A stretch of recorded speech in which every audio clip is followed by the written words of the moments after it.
बंगाल के तीसरे चरण के चुनाव में बम्पर वोटिंग, 3 जिलों की 31 सीटों पर 78% से अधिक मतदान।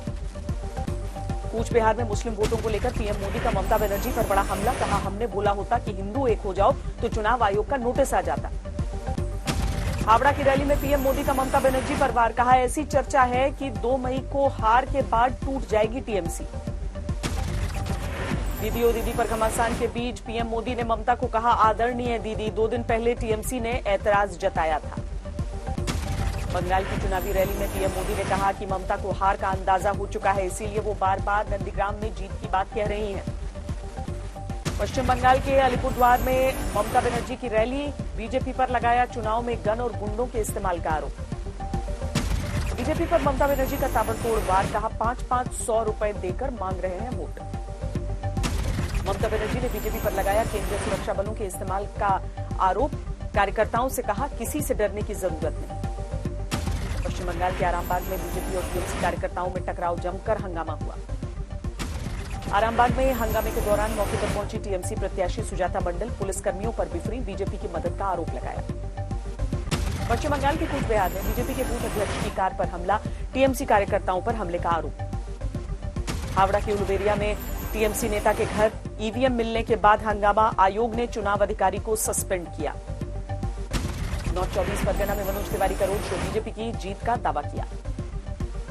पश्चिम बंगाल के दमदम में जया बच्चन ने किया प्रचार, टीएमसी प्रत्याशी प्राप्ति बासु के लिए वोट मांगे। पश्चिम बंगाल विधानसभा चुनाव में 7 उम्मीदवार उतारेगी ओवैसी की पार्टी एआईएमआईएम, प्रत्याशियों के नामों का ऐलान। असम में तीसरे और अंतिम दौर की वोटिंग खत्म, 82% से अधिक मतदान। केरल में शांतिपूर्ण हुई विधानसभा चुनाव की वोटिंग, शाम 7 बजे तक केरल में 70% से अधिक मतदान। असम के धुबरी में मतदान केंद्र पर 2 गुटों में संघर्ष, गोलीबारी में बीएसएफ के 2 जवान घायल। पुडुचेरी में 78% से अधिक वोटिंग, तमिलनाडु में 65% से ज्यादा पड़े वोट। कोरोना संक्रमित डीएमके नेता कनिमोड़ी ने की वोटिंग, चेन्नई में पीपीई किट पहनकर वोट डालने पहुंची। काफिले के साथ मुख्तार अंसारी को पंजाब से वापस ला रही है यूपी पुलिस, एम्बुलेंस से रोपड़ से बांदा की जेल तक का सफर। यूपी पुलिस का जबरदस्त सुरक्षा इंतजाम, 1 सीओ 2 इंस्पेक्टर 6 दरोगा के साथ पुलिस की बड़ी टीम मुख्तार को बांदा ला रही है। सुबह 4 बजे तक मुख्तार अंसारी को बांदा की जेल लाया जा सकता है। बांदा मंडल मुख्यालय में कमिश्नर और आईजी जीपीएस से कर रहे हैं सभी गाड़ियों की निगरानी। मुख्तार अंसारी को बांदा जेल लाए जाने से पहले सीएम आवास पर हुई बैठक, अधिकारियों ने सीएम योगी आदित्यनाथ को जानकारी दी। मुख्तार अंसारी की पत्नी अफशा अंसारी ने सुप्रीम कोर्ट में अर्जी देकर पति की सुरक्षा की मांग की, मुख्तार अंसारी की हत्या की आशंका जताई। मुख्तार अंसारी के भाई अफजाल अंसारी ने मुख्तार को सड़क मार्ग से लाने पर सवाल उठाए, सीनियर सिटीजन होने का हवाला दिया। मुख्तार अंसारी को बांदा की जेल लाने पर बोले अखिलेश यादव, कहा यूपी में इंसाफ मिलना मुश्किल। यूपी के डिप्टी सीएम दिनेश शर्मा ने मुख्तार की जेल ट्रांसफर पर कहा अपराध के खिलाफ जीरो टॉलरेंस की नीति पर अटल है योगी सरकार। सुप्रीम कोर्ट में खारिज की थी मुख्तार अंसारी की अर्जी, जिसके बाद यूपी के जेल में उसे ट्रांसफर किया जा रहा है। रोपड़ में मिली यूपी के नंबर प्लेट वाली फर्जी एम्बुलेंस को बाराबंकी लाया गया, सीएम योगी ने तलब की रिपोर्ट, जानकारी मांगी, कहां और कैसे चल रही थी एम्बुलेंस। हाईकोर्ट के फैसले के खिलाफ अनिल देशमुख ने सुप्रीम कोर्ट में लगाई याचिका, वसूली कांड में सीबीआई जांच के आदेश के बाद अनिल देशमुख को छोड़ना पड़ा था पद। मधुबनी हत्याकांड में पीड़ित परिवार से मिले तेजस्वी यादव, पीड़ित परिवार को 6 लाख की मदद दी। कल शाम 7 बजे छात्रों के साथ परीक्षा पर चर्चा करेंगे प्रधानमंत्री नरेंद्र मोदी, ट्वीट कर जानकारी दी। हरियाणा के पानीपत में बीजेपी के प्रदेश अध्यक्ष जेपी धनखड़ का विरोध, किसानों ने दिखाए काले झंडे। लद्दाख में हथियारों से लैस राफेल विमानों की तैनाती, वायुसेना ने तस्वीरें जारी की। मुंबई में फिर कोरोना के केस 10,000 के पार, शहर में कोरोना से 31 लोगों की मौत। मुंबई में अब वीकडेज पर रात 8 बजे से सुबह 7 बजे तक बंद रहेंगे सभी बीच और पब्लिक ग्राउंड। दिल्ली में बढ़ी कोरोना संक्रमण की रफ्तार, एक दिन में 5100 नए केस, 17 की मौत हुई। दिल्ली में आज से लागू हुआ नाइट कर्फ्यू, जरूरी सेवाओं को छोड़कर रात 10 बजे से सुबह 5 बजे तक मूवमेंट बंद। दिल्ली में नाइट कर्फ्यू के चलते रात 10 बजे के बाद मेट्रो में नहीं मिलेगी एंट्री, सिर्फ जरूरी सेवाओं वालों को आने जाने की इजाजत। कोविड-19 टास्क फोर्स के अध्यक्ष डॉक्टर वीके पॉल का बयान, कहा कोरोना को लेकर आने वाले 4 हफ्ते बहुत चुनौतीपूर्ण। यूपी में एक दिन में कोरोना संक्रमितों की संख्या 6000 के करीब पहुंची। कोरोना से राज्य में 30 की मौत। यूपी की राजधानी लखनऊ में कोरोना का खतरा बढ़ा। कोरोना से करीब 1200 नए केस। प्रदेश में बेकाबू होते कोरोना संक्रमण पर इलाहाबाद हाईकोर्ट का सरकार को सुझाव, सभी के वैक्सीनेशन और नाइट कर्फ्यू पर विचार करे सरकार। केंद्र सरकार की सलाह, 45 और उससे अधिक उम्र के सभी कर्मचारी लगवाएं कोरोना की वैक्सीन। तमिलनाडु में कोरोना के 3645 नए मामले। राजधानी चेन्नई में 1300 से ज्यादा केस। कर्नाटक में तेजी से बढ़ रहे कोरोना के केस। 24 घंटे में 6150 मामले आए। 39 लोगों की मौत। अकेले बेंगलुरु में 4200 केस। केरल में कोरोना संक्रमण के 3500 से ज्यादा नए मामले। 14 लोगों की जान गई। आंध्र प्रदेश में एक दिन में कोरोना के करीब 2000 केस। कोरोना से 7 की मौत हुई। गुजरात में कोरोना के 3280 नए केस। कोरोना के चलते 17 की मौत हुई। बढ़ते कोरोना केस को देखते हुए गुजरात हाईकोर्ट का निर्देश, 3-4 दिन कर्फ्यू लगाने को कहा। कोरोना के तेजी से बढ़ते केस को देखते हुए जोधपुर में नाइट कर्फ्यू, रात 8 से सुबह 6 बजे तक बंद रहेंगी सभी दुकानें। राजस्थान के बाड़मेर में प्रशासन की कार्रवाई, कोरोना के नियम न मानने पर खाली कराया स्कूल। आईआईटी पटना के 15 छात्र कोरोना पॉजिटिव।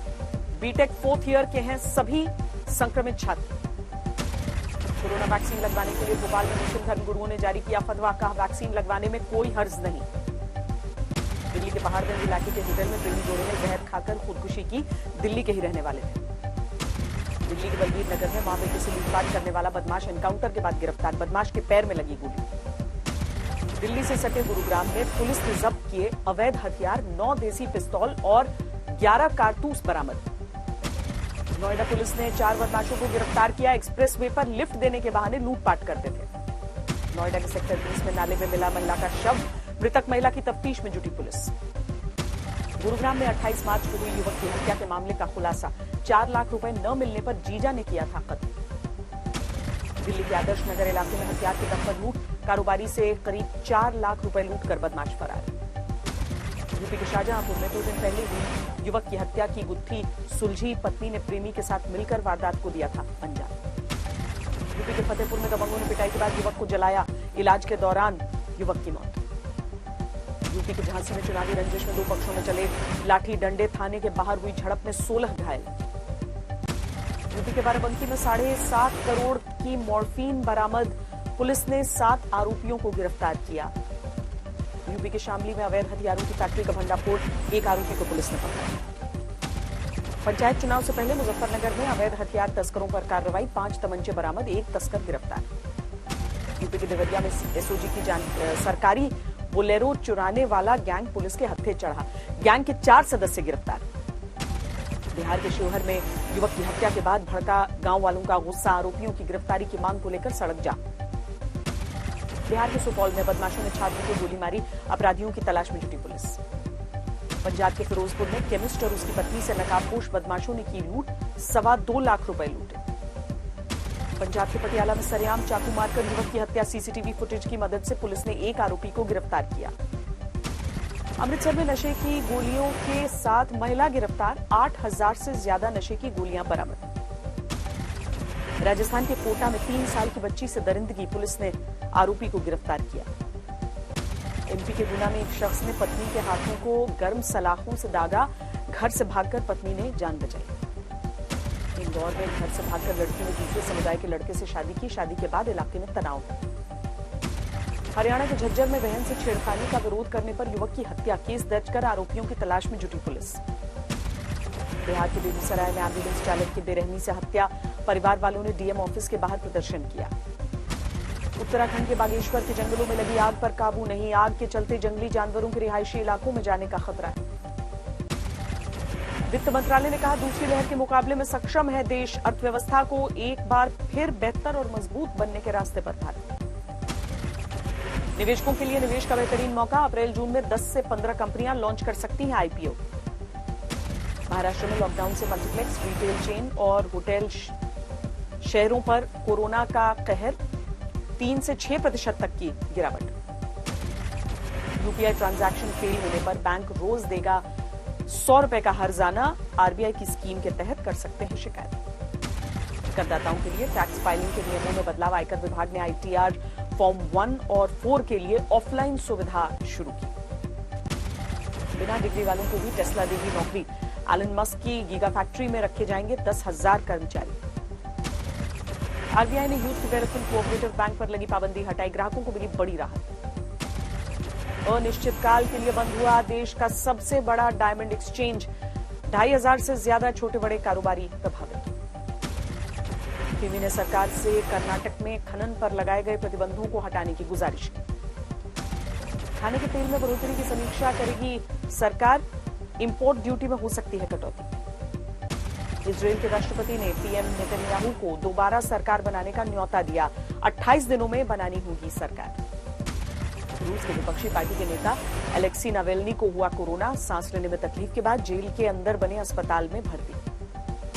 यूक्रेन के नागरिक विमान को मार गिराने के मामले में ईरान ने अपने 10 अधिकारियों को कसूरवार ठहराया। कोसोवो की नवनिर्वाचित राष्ट्रपति विजोसा ने संभाला कामकाज। कोसोवो की दूसरी महिला राष्ट्रपति हैं विजोसा।